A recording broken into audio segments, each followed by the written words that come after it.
Bonjour à toutes et à tous et ravi de vous retrouver sur BioTV. Aujourd'hui, nous rencontrons Pascale Grelot-Girard, directrice innovation et compréhension des marchés au sein du pôle consumer de TNS Sofres.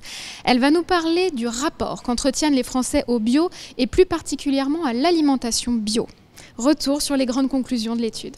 Pascale Grelot-Girard, bonjour. Bonjour. Parmi les principaux enseignements de l'étude Les Français et le bio, vous évoquez un tiraillement des consommateurs entre la recherche de plaisir et une perte de confiance. Concrètement, qu'entendez-vous par là ?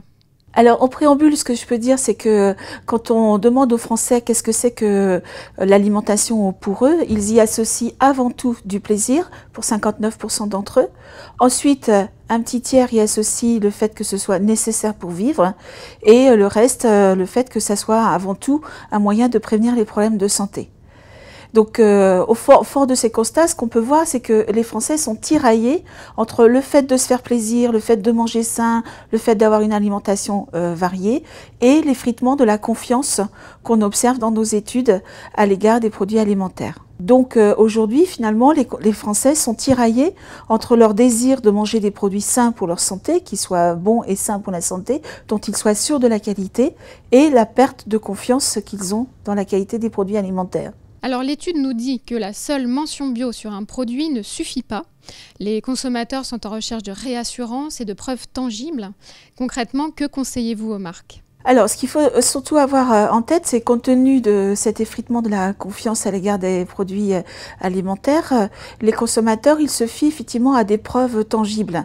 Et ce qui arrive en tête de leur hit parade comme étant les preuves les plus citées par les consommateurs, c'est la composition, c'est l'origine, c'est le lieu de production, c'est la liste des ingrédients, les informations sur le pack, la présence de labels de qualité et le label bio. Le fait que ce soit un produit bio n'est pas listé dans ce liste de référents de garantie.